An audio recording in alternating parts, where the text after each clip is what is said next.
semuanya, selamat datang kembali di Apa Kata Orang Sipil, sebuah podcast yang dikembangkan oleh program studi teknik sipil untuk membicarakan isu-isu yang sedang marak di masyarakat, tapi dari kacamata kita orang sipil. Nah, hari ini kita akan membicarakan suatu kejadian ya yang betul-betul mengagetkan dan juga membuat kita sangat sedih ya Pak ya. Betul. Itu tentang kecelakaan yang baru saja terjadi di Bekasi kemarin. Nah, bersama dengan kita hari ini sudah ada Dr. Taufik Suryonugroho, dan beliau ini adalah seorang dosen di teknik sipil yang kebetulan memang bidangnya di rekayasa transportasi begitu ya Pak ya. Nah, terima kasih Pak Taufik. Terima kasih kembali Bu Asi sudah mengundang saya. Sudah bersedia untuk dihadirkan hari ini. Nah, mungkin sebelum kita mulai Pak, kita kembali dengan kronologi kejadiannya dulu ya Pak ya. Jadi kejadian ini kemarin mungkin teman-teman yang ada di rumah betul-betul mengikuti juga gitu ya. Tapi secara step by stepnya izin untuk saya sampaikan lagi. Jadi waktu itu kejadiannya bermula dari sebuah taksi yang mogok di tengah pelintasan tanpa palang ya di Bekasi. Jadi ini jalur keretanya ini ada dua ya Pak ya. Ada yang jalur dari Tambun ke Bekasi, dari Bekasi ke Tambun. Nah, ini sebetulnya kereta yang melintas dari arah Tambun ke Bekasi, tapi di situ ada taksi yang sempat mogok di jalur yang nggak ada palangnya kebetulan. Nah, di situ nabrak ya Pak ya, udah nabrak dulu terhadap taksi tersebut, dan karena taksinya ini juga kayaknya mogoknya agak ke jalur yang dari Bekasi ke Tambunnya, akhirnya kereta KRL yang harusnya melintas juga dihentikan dulu di stasiun Bekasi untuk sampai si taksinya dan kejadian kecelakaan sebelumnya bisa ditangani. Nah, ternyata pada saat dia berhenti di stasiun Bekasi adalah bukan kereta KRL ya, ini adalah kereta jarak jauh begitu ya, kereta jarak jauh yang ternyata tidak berhasil untuk berhenti dengan cepat lah ya, sehingga akhirnya dia menabrak gerbong paling belakang dari kereta KRL-nya. Nah, di sini kebetulan KRL gerbong belakang itu adalah gerbong perempuan, sehingga akhirnya yang menjadi korban di sini adalah para perempuan yang ada 15 orang ya dalam hitungan terakhir. Dan masih ada banyak sekali korban, mungkin sampai 80-an yang juga luka-luka, dan kita juga menyaksikan lah ya proses evakuasi yang dilakukan hingga mungkin sekarang juga masih belum betul-betul tuntas begitu ya. Nah, jadi kurang lebih kronologisnya seperti ini, dan saya tahu betul pasti pemirsa di rumah juga mungkin sangat menyaksikan gitu ya itu semua. Tapi hari ini karena kita bersama dengan Pak Taufik, itu kita mau melihat dari kacamata teknik sipil gitu ya Pak ya. Sebetulnya sistem transportasinya dalam konteks ini tuh sebetulnya apa yang terjadi sih begitu ya. Dan secara sistem teknik nih, kecelakaan seperti ini tuh sebetulnya disebabkan oleh faktor-faktor apa aja gitu. Mungkin di sini kita bisa bahas beberapa faktor yang terjadi yang akhirnya menyebabkan kecelakaan ini, dan kita juga bisa dapat nih info-info yang mungkin selama ini pemirsa di rumah gitu ya tidak tahu tentang dunia transportasi Indonesia ya, yang akhirnya membuat ruwet gitu ya tentang kebijakannya juga begitu.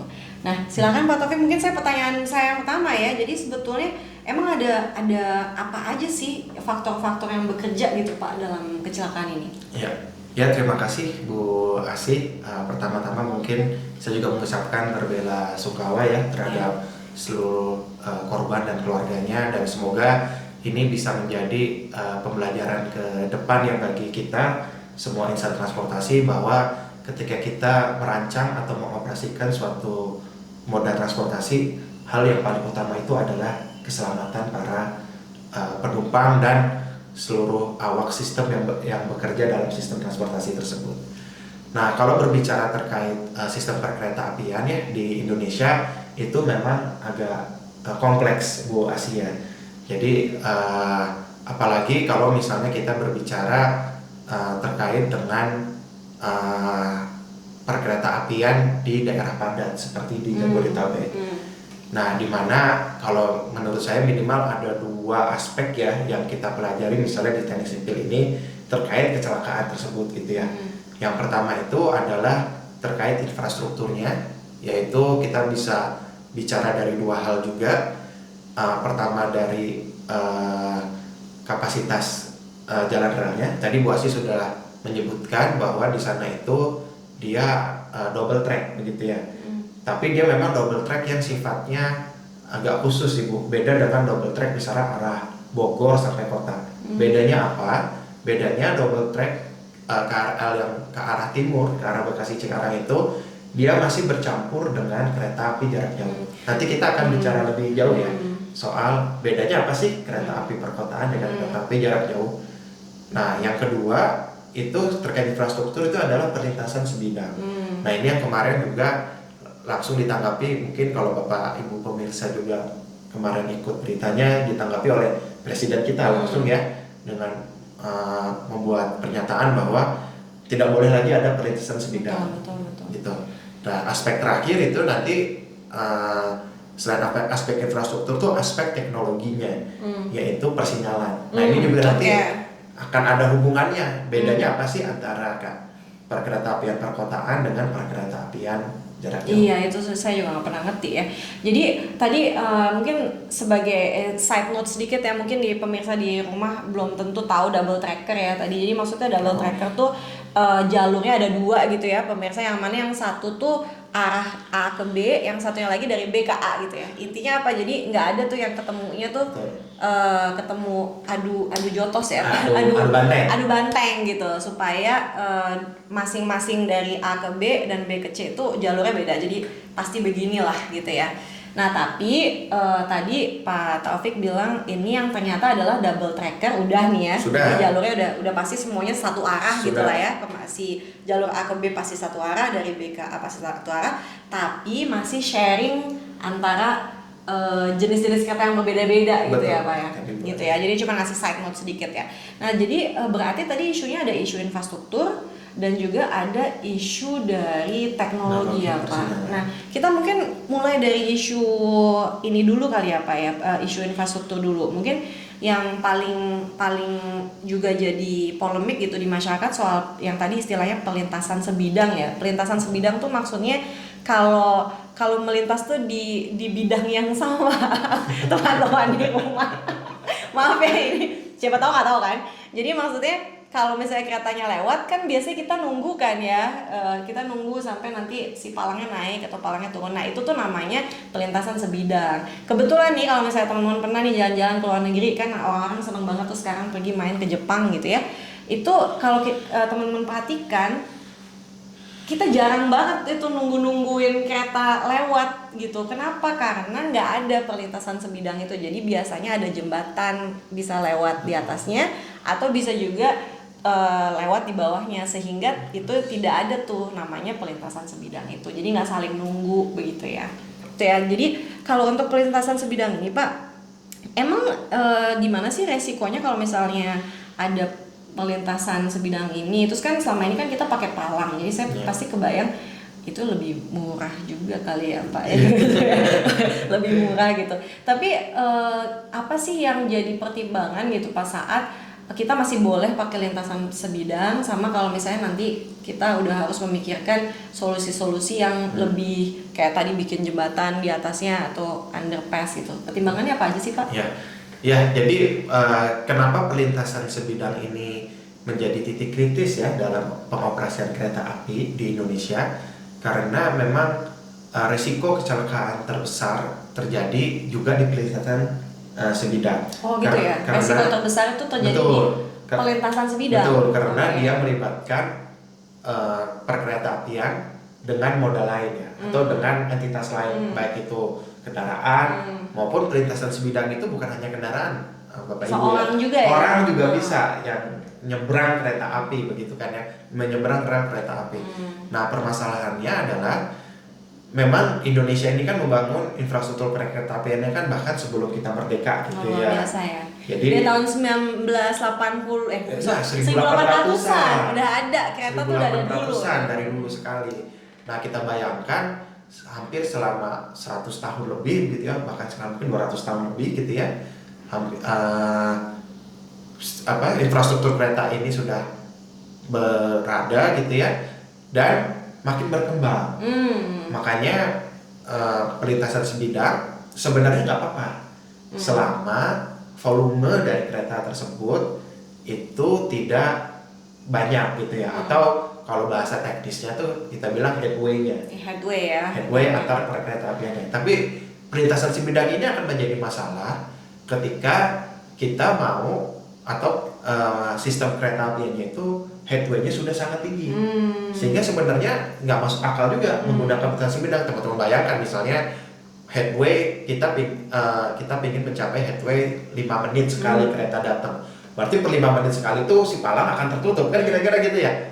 Jadi pasti potensi di situ terjadi kecelakaan menjadi lebih tinggi karena lebih sering dia harus tutup lebih sering. Makanya perlintasan sebidang ini menjadi isu krusial utamanya di perlintasan kereta yang melewati kota-kota besar di Indonesia gitu. Oke, jadi kayak misalnya di daerah-daerah yang KRL itu melintas, KRL apalagi di Jakarta, kayaknya headway-nya udah 10 menit kali ya saat ini ya. Betul. Jadi berarti kalau headway-nya 10 menit bisa dalam sejam itu bisa 6 kali minimal ya kalau cuma satu track. Kalau ada 2 track jadi lebih sering lagi tuh dia harus tutup begitu ya. Lebih sering harus tutup. Dan pertanyaannya terus kenapa kok kereta headway-nya harus 5 menit 10 menit? Nah, itu mengejar yang kita sebut dengan kapasitas ya. Betul. Karena kan apalagi sekarang kan ternyata dengan adanya KRL dan juga sekarang di Jakarta nih ada LRT, ada MRT itu ternyata sangat membantu transportasi publiknya masyarakat ya. Jadi dan masyarakat juga masih demand untuk nambah lagi ya si jumlah-jumlah pelayanan gitu. Tapi semakin bertambah berarti tadi yang lintasan sebidang menjadi semakin riskan ya begitu. Betul. Nah, perlintasan sebidang ini juga sebenarnya banyak pihak juga yang terlibat Ibu dalam perlintasan sebidang ini. Secara umum kalau misal kita bisa melihat perlintasan sebidang itu tanggung jawabnya adalah tergantung dari siapa yang mengelola jalan yang melintas sebidang perkeretaapian. Contoh misalnya di Bandung ini kemarin barusan kita bangun ya perlintasan sebidang baru, yaitu di Nurtanio yang di dekat Cicahem. Itu adalah milik pemerintah nasional karena jalannya itu adalah jalan nasional. Nah, masalahnya kenapa kemarin akhirnya pemerintah ini perlintasan sebidang itu wewenang Pemda. Ya mungkin karena sebagian besar jalan-jalan yang melewati kereta apian itu ya jalan-jalan lokal gitu. Itu yang juga jadi masalah. Gitu. Belum lagi kita belum berbicara lagi perlintasan sebidang ini yang tidak resmi. Yang dikelola oleh dalam tanda kutip ormas-ormas gitu kan ya, yang kemarin juga sempat muncul beritanya disinggung juga oleh gubernur. Tapi kalau misalnya dia perlintasan sebidang yang tidak tidak resmi gitu ya, tapi kan jalannya tetap jalan resmi ya Pak? Enggak gitu ya? Jalan bisa jalan antar pemukiman gitu aja, ini jalan lokal juga. Jadi belum tentu milik siapa-siapa gitu ya. Nah itu yang kemudian penegakan hukum harus masuk di sana. Jadi memang perlintasan sebidang ini juga bukan hanya menyediakan infrastrukturnya, tapi juga banyak aspek ya, aspek sosial, aspek penegakan hukum. Karena nggak bisa semuanya kita bebankan kemudian persoalan perlintasan sebidang ini ke operator misalnya ke PT KAI atau ke Dirjen Perhubungan Darat sebagai pengelola tracknya gitu ya, aset tracknya. Itu nggak bisa juga karena memang banyak sekali aspek yang terlibat di sana. Tapi ini menarik ya, ini juga mungkin teman-teman di rumah FYI aja ya, kalau belum tahu memang ternyata jalan itu tuh milik orang yang berbeda-beda, bukan orang ya, instansi yang berbeda-beda. Jadi ada namanya jalan nasional yang biasanya menghubungkan antara kota-kota besar di Indonesia, itu memang menjadi wewenangnya pusat begitu. Lalu ada namanya jalan daerah gitu, jalan daerah juga ada jalan provinsi kayaknya ya Pak ya. ada jalan provinsi, ada jalan kota, ada jalan kabupaten gitu ya. Dan itu artinya yang memiliki jalan-jalan tersebut adalah instansi yang berbeda-beda begitu ya, tergantung levelingnya. Tapi tadi Pak Taufik juga mengangkat isu kadang-kadang bisa aja karena perkembangan kota yang sangat cepat gitu, bisa ternyata ada jalan yang unauthorized ya, entah punya siapa gitu. Nah kalau entah punya siapa, apalagi jadi kita nggak tahu nih jadinya tanggung jawab siapa begitu jalan tersebut. Tapi ini juga menarik, tadi sebelum kita mulai podcast ini saya juga belajar hal baru dari Pak Taufik kalau ternyata yang bertanggung jawab dalam hal membuat apa istilahnya pelintasan misalnya jembatan atau underpass di sini semestinya dari bagian ini ya, dari instansi yang memiliki jalan ya, bukan dari instansi yang memiliki keretanya gitu ya. Karena kalau kata Pak Taufik tadi dia bilang karena keretanya udah ada duluan ya Pak ya, si jalur keretanya udah ada dulu. Karena tadi pengembangannya udah dari 1800-an. Iya, 1800-an. Kita paling pengembangan kereta itu hanya mendouble track kan gitu. Iya. Tapi jalurnya sendiri itu tuh udah di sana. Dan mungkin pas sana. waktu dulu tahun 1800-an atau 1900 awal dibuat jalur itu di sana benar-benar masih sawah, nggak ada yang lewat, nggak ada yang apa, sehingga nggak ada kebutuhan membuat jembatan dan sebagainya. Tapi pada saat kota berkembang dan sebagainya, memang harus ada penyesuaian begitu ya Pak dengan intensitas volume headway yang tadi dibutuhkan oleh si sarana transportasinya. Jadi itu tadi isu infrastruktur yang pertama ya Pak, tentang perlintasan sebidang yang ternyata ada kompleksitas hierarki instansi yang mungkin terlibat gitu ya, tergantung gitu. Tapi yang kedua tadi Bapak juga mention mengenai infrastruktur tentang double tracker ya Pak ya. Double tracker. Double-nya 2 kali, double kuadrat ya. Tapi double-nya 2 hal yang berbeda. Jadi double trackernya di sini, terus nanti ada double tracker gitu ya. Jadi nanti akan ada 4 jalur. Harusnya gitu ya. Jadi double tracker tuh intinya 2 arah gitu ya. Terus double tracker 2 arah gitu ya. Nah, terus itu tuh sebetulnya di Indonesia udah ada di mana aja sih Pak double tracker tuh? Nah, sebenarnya kita kalau belajar perencanaan infrastruktur kereta apian kita harus lihat dulu ya kenapa kita butuh kan gitu kenapa ya. Butuh dulu kenapa gitu ya double track. Nah, kita butuh utamanya di Bekasi sampai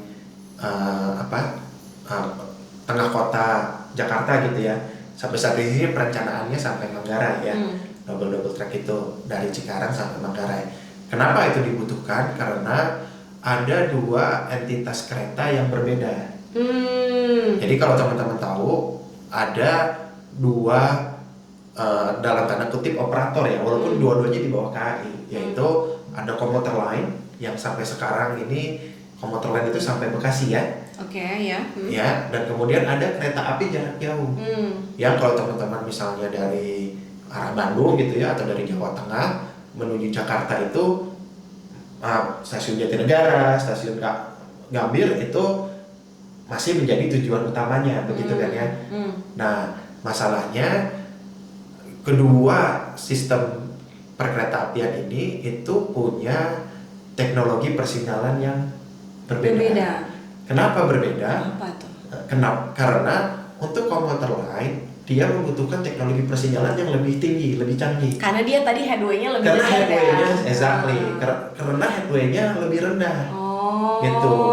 Jadi memang kalau misalnya kemarin kan banyak yang ngomongin urusan kereta jarak jauhnya kok nggak bisa ngerem gitu. Betul. Karena dia kereta jarak jauh dan dia headway-nya, jadi jarak antar keretanya emang biasanya bisa lebih panjang. Jadi sinyalnya dia lebih nggak canggih ya. Betul. Dan it's okay harusnya. It's okay. Untuk perjalanan kereta jarak jauh selama dia nggak ketemu sama kereta yang lebih canggih itu kereta si KRL yang headway-nya lebih dekat gitu ya. Betul. Nah, itu juga kenapa double track ini penting karena biasanya akhirnya KRL-nya yang harus kalah ketika dia melewati jalur dengan yang kita sebut perlintasan campuran. Gitu. Antara ada 2 teknologi gitu ya. Ada yang namanya fixed block. Jadi perkereta apian itu kan dikendalikan oleh sinyal gitu ya. Karena masinis itu nggak bisa melihat kereta yang ada di depannya. Jadi nggak bisa mengendalikan kereta itu berbeda dengan mengendalikan mobil. Kalau mengendalikan mobil itu kita bisa lihat, itu kita bisa lihat, kemudian kita ngerem berdasarkan penglihatan kita. Nah, kalau di kereta itu tidak seperti itu. Di kereta itu pertama jarak untuk pengeremannya itu lebih panjang karena kan dia besi ketemu besi. Nah, makanya pengendalian kereta itu dilakukan dengan persinyalan. Nah, kereta jarak jauh itu sistemnya masih fix block. Jadi fix block itu bloknya fix. Tidak boleh ada dua kereta di dalam blok yang sama. Atau untuk menjaga keamanan bahkan biasanya blok ini punya ada kereta, blok lainnya harus kosong, baru blok sisanya. Makanya kemarin kalau teman-teman baca juga masinisnya kaget karena dikasih hijau, dia mengendalikan kereta berdasarkan kecepatan rencananya, let's say 100 km per jam. Biasanya ketika masinis diminta mengurangi kecepatan, sinyalnya kuning dulu. Tapi kemarin tiba-tiba langsung merah.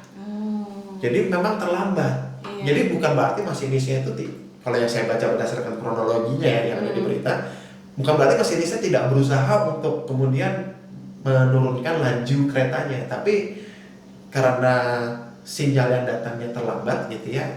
Nah, kenapa sinyalnya terlambat? Bisa jadi karena akibat kecelakaan yang terjadi sebelumnya itu gitu ya. Tapi sistem yang kemudian mencampurkan antara kereta api jarak jauh dengan KRL dengan sistem sinyal berbeda, itu juga bisa jadi salah satu penyebab kerumitan lebih ribet lah kira-kira ketika dua teknologi yang berbeda kemudian dipaksa untuk menggunakan infrastruktur yang sama. Iya, jadi kalau misalnya ini kita punya double tracker, jadinya minimal ya urusannya si kereta jarak jauh ya sama kereta jarak jauh dengan teknologi dengan sinyalnya dia gitu ya, mau gimana mangga gitu. Si KRL dengan headway-nya dia segala macam ya mangga gitu ya, dilanjutin gitu. Nah, bisa seperti itu. Jadi nggak agak less stress ya kepada sistem sinyal. Jadi berarti kalau gitu sebetulnya saya kebayang yang namanya mengoperasikan jalur kereta yang mix operator ya istilahnya, mix kereta antara itu complicated ya sebetulnya ya. Benar-benar complicated dan harus dia benar-benar ada, kalau misalnya ada tiba-tiba kayak ini ada taksi mogok gitu ya di pelintasan dan harus ada hal-hal yang dilakukan secara cepat, memang jadi repot banget gitu ya. Betul. Jadi ya tapi memang itu yang harus kita lakukan. Kenapa double track ini penting gitu ya. Solusi lainnya sebenarnya adalah ini sudah sempat ada ini juga ya ide begitu ya, bahwa kereta api jarak jauh itu berhenti di stasiun Bekasi. Sehingga nanti yang masuk ke Jakarta semua itu KRL, tapi masih ditentang lah karena karena nggak enak lah. Jadi nggak enak lah orang dari Jakarta masa berhentinya di Bekasi gitu kan. Kemudian nanti harus. Berarti kan kalau misalnya saya dari Semarang, misalnya pergi ke Jakarta, saya nggak nyampe Jakarta, saya nyampe Bekasi, itu saya harus ganti. Saya harus ganti. Nah, itu juga jadi gitu. masalah. Jadi memang ada trade off-nya juga segala macam. Iya, tapi saya jadi penasaran nih Pak, tadi pertanyaan saya yang di awal ya, memang udah ada double tracker di Indonesia tuh? Setahu saya sejauh saya, yang pertama Cikarang Bekasi. Kenapa? Karena kalau Bogor misalnya, Bogor nggak ada. Nggak ada kereta api jarak jauh. Jadi memang ini sesuatu isu yang harusnya mulai masuk ke dalam on the table lah ya, udah mulai menjadi opsi. Semakin nanti intensitas kereta semakin tinggi, double tracker itu mungkin sudah semakin menjadi kebutuhan yang gitu makin mendesak ketika memang kereta jarak jauhnya tetap ingin masuk sampai kota Jakarta. Gitu. Oke, jadi tadi urusan infrastruktur berarti kita udah ngomongin ya, satu yang soal perlintasan sebidang. Habis itu kita juga udah diskusi juga tentang soal double tracker ya. Nah yang terakhir nih tapi Pak Taufik udah menyinggung banyak soal teknologinya ya, teknologi dari kereta sendiri, soal sinyal. Ini tuh saya selalu kalau dengar kata sinyal gitu saya agak bingung gitu. Sebetulnya sinyal tuh apa gitu, terus dia ngapain? Karena kan kita hampir banyak dari kita kan lebih familiar dengan mobil ya, moda transportasinya mobil. Jadi kita kebayang tuh kalau yang namanya yang tadi Pak Taufik bilang, udah ada ini depan terus pokoknya kita ngerem aja gitu, ngeliat gitu. Tapi ternyata kalau di dalam sistem kereta kita butuh sinyal itu ya Pak ya. Dan ternyata sinyal ini beda-beda gitu. Betul. Tergantung dari teknologinya. Betul. Gimana itu Pak? Ya. ini mungkin agak keluar dari bidang keahlian kita ya, tapi kita sebagai pengguna infrastrukturnya gitu ya, perancang infrastrukturnya kita juga harus tahu gitu ya.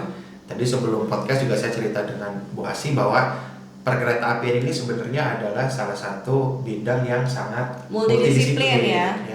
Jadi biasanya yang terlibat mulai dari orang planologi, pasti, orang bisnis gitu ya, ngurusin tata kelolanya, orang sipil ngurusin infrastrukturnya, orang teknik elektro juga ikut sinyal, berarti sinyal dari elektro ya. Dan fisika teknik biasanya. Oke, fisika teknik dan juga itu mungkin persinyalan. Mesin Betul. juga ya. Dan mesin itu terkait dengan kereta apinya, dengan sarananya gitu. Nah, menyerap banyak tenaga kerja dari lulusan perguruan tinggi berarti kereta itu ya. Betul. Luar biasa ya. Betul. Contohnya dan kita patut berbangga ya, kebetulan saya tahu infonya bahwa perkereta apian sekarang itu persinyalannya dibuat oleh BUMN kita juga, PTLN. Wah, luar biasa ya. Kita semoga lo ya. Tapi berarti kalau gitu sebenarnya urusan kereta ini kita lumayan juga, ada Inka kan BUMN betul, juga. Maksudnya betul. Inka juga kereta-kereta di Indonesia tuh kan banyak yang udah dikembangkan. LRT gerbongnya itu Inka. Kalau jembatannya udah jelas lah ya, kita yang bikin ya. Sebagai orang sipil harus bangga dikit. Jadi sebetulnya ternyata tadi kereta itu suatu moda transportasi yang sangat-sangat multidisiplin. Betul. Dan dia memang menyerap banyak tenaga kerja kita ya. Maksudnya ya tadi kan ada orang mesin, orang elektro, orang planologi, orang sipil, plus tentunya orang bisnis gitu ya. Jadi semua tuh baru tuh kita harus duduk on one table baru bisa ngomongin kereta, ribet banget ya. Iya. Aspeknya banyak gitu ya. Nah makanya termasuk persinyalan ini. Nah saya mungkin hanya bisa menjelaskan pemahaman saya begitu ya, sejauh pemahaman saya. Tapi pada intinya persinyalan itu dibagi berdasarkan teknologi yang digunakan. Dulu kalau tahun 1700-an kita masih teknologi manual. Ya sampai sekarang sebenarnya masih dipertahankan. Contohnya kalau teman-teman baru berangkat, kereta biasanya masih ada peluit. Masih ada, itu sebenarnya sinyal-sinyal dari masa lalu gitu ya, sinyal-sinyal dari masa lalu. Tapi sinyal-sinyal yang digunakan di masa lalu untuk mengindikasikan kepada orang-orang. Karena kalau dulu orang-orang peserta kereta api itu, kalau saya baca anekdotnya, dulu orang yang kerja di kereta api itu harus besar, kuat, dan harus lari-lari. Karena memang sinyalnya masih manual, kita masih tarik-tarik begitu, tuas-tuas begitu. Biasa ya. Nah, kemudian berkembang ke sistem yang tadi saya bilang, saya tahu istilahnya fixed block gitu ya.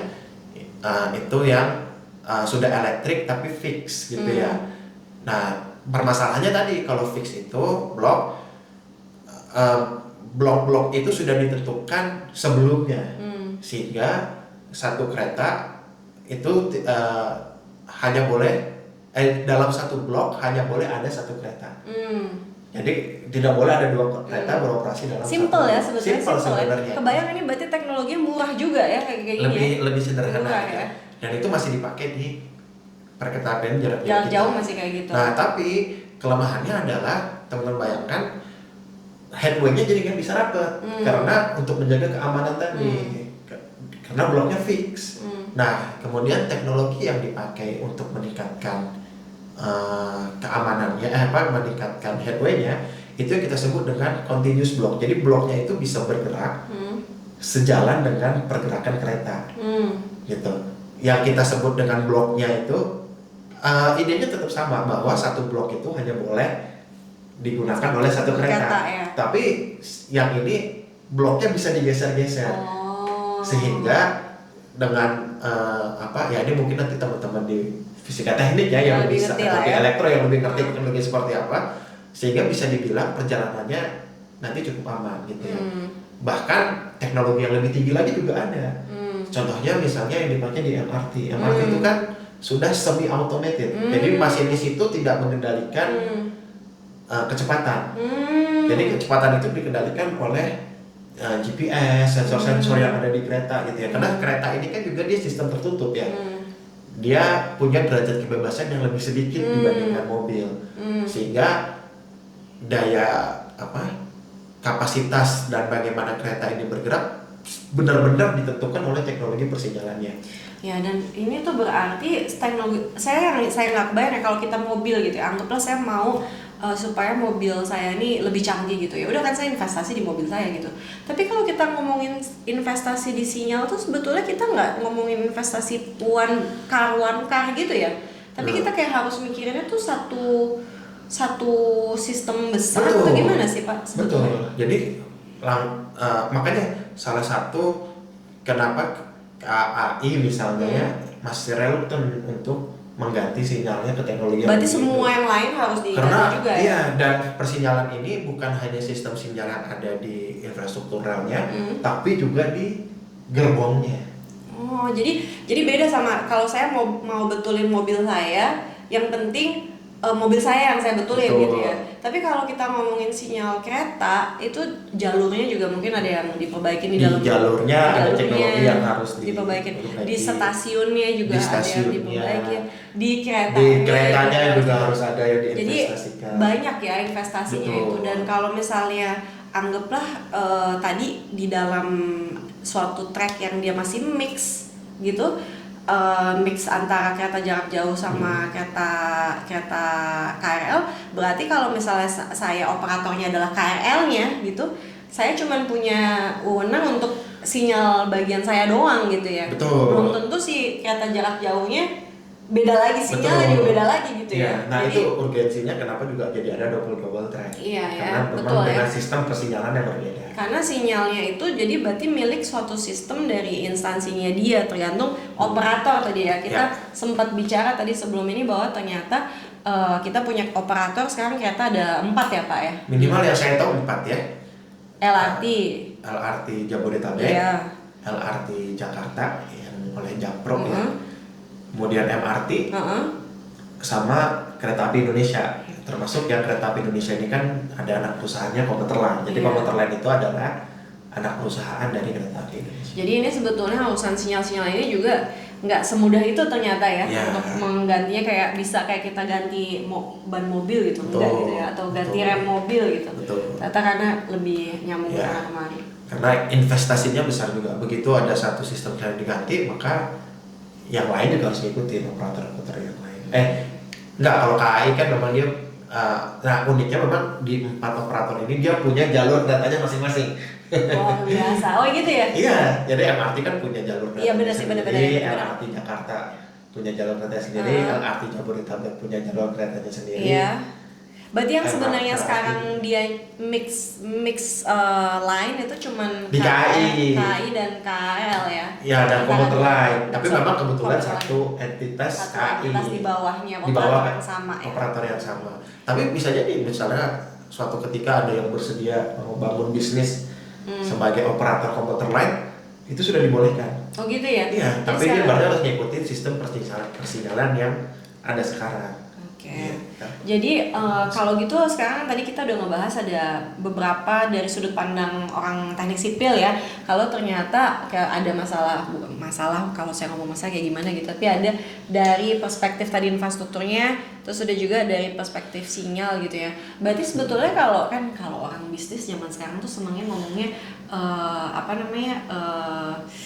yang gampang dikerjain duluan apa ya Pak kalau kayak gitu? Oke. Kalau sekarang kita anggaplah kita mau ngebetulin tuh ininya apa ya? Kalau sekarang saya selama bola sama Pak Taufik saya pikir berarti sinyal itu agak repot ya kalau mau dibetulin untuk sekarang. Ya bisa di-upgrade tapi investasinya harus jelas. Besar dan long termnya juga harus dipikirin. Jadi infrastrukturnya dulu double tracker, baru nanti kalau mau sinyal gitu kali ya. Betul. Pikiran saya jadinya gitu, benar nggak tuh Pak?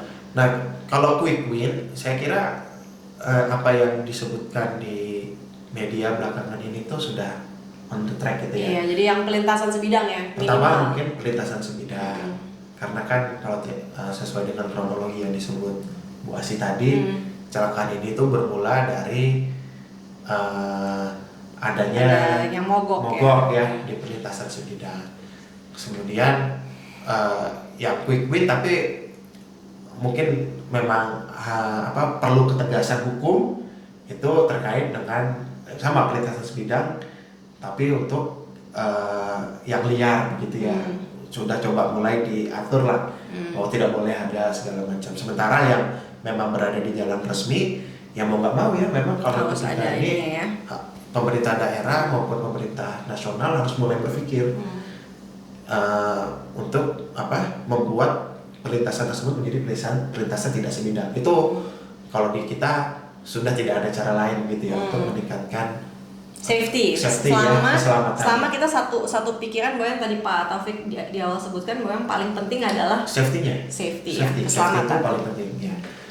Nah, saya rasa dua itu ya yang paling mungkin dilakukan secara quick win-nya sambil terus ya PT KAI ya juga mencoba untuk meningkatkan resiliensi ketika memang ada kejadian kecelakaan di depan.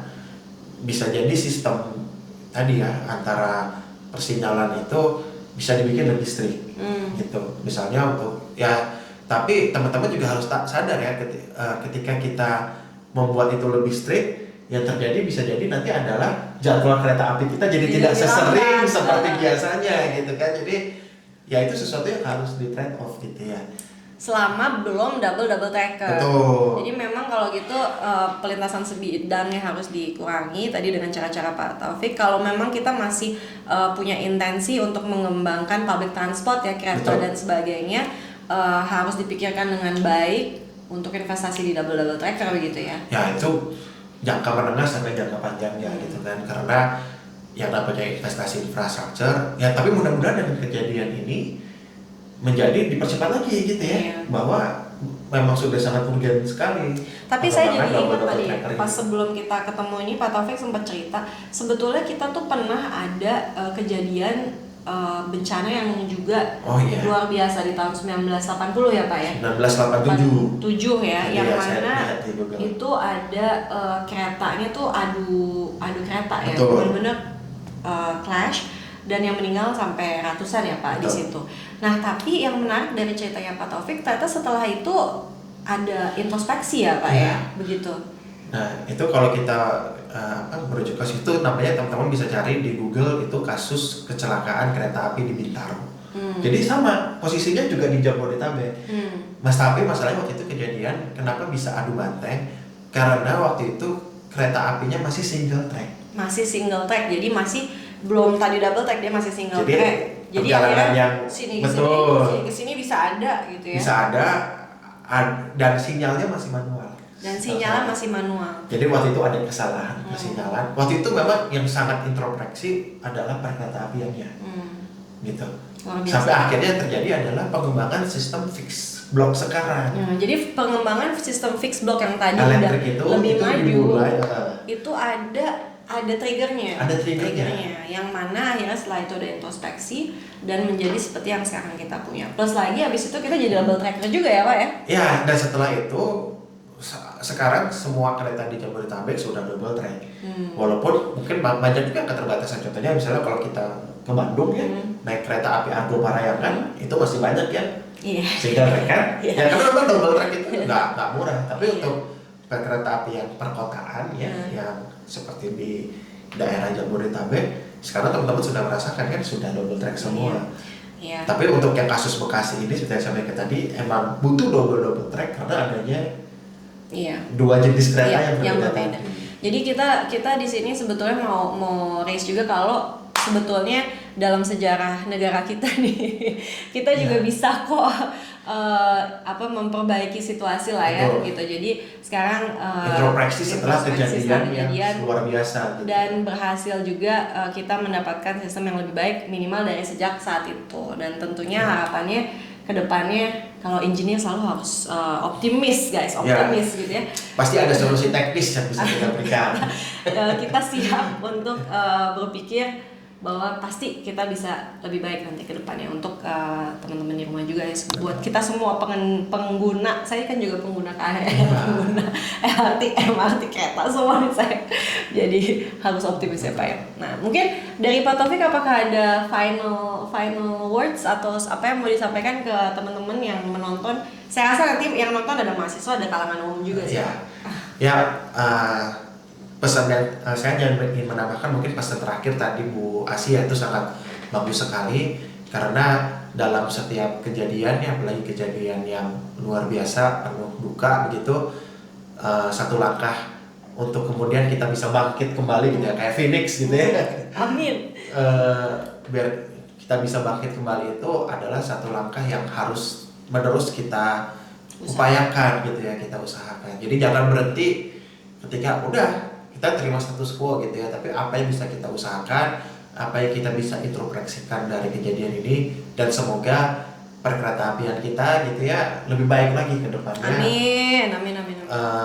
Dan kejadian ini bisa menjadi trigger bagi seluruh pemangku kepentingan gitu ya, karena tadi kereta api ini teknologinya banyak, yang kepentingannya juga banyak, bisa menjadi satu arah lagi gitu. Karena biasanya kalau udah agak lama gitu ya, arahnya jadi kemana-mana gitu kan. Nah, mudah-mudahan kejadian ini bisa membuat perkataan kita lebih baik lagi. Oke, terima kasih banyak Pak Taufik atas Sama-sama Bu waktunya. Asia. Terima kasih kembali atas undangannya.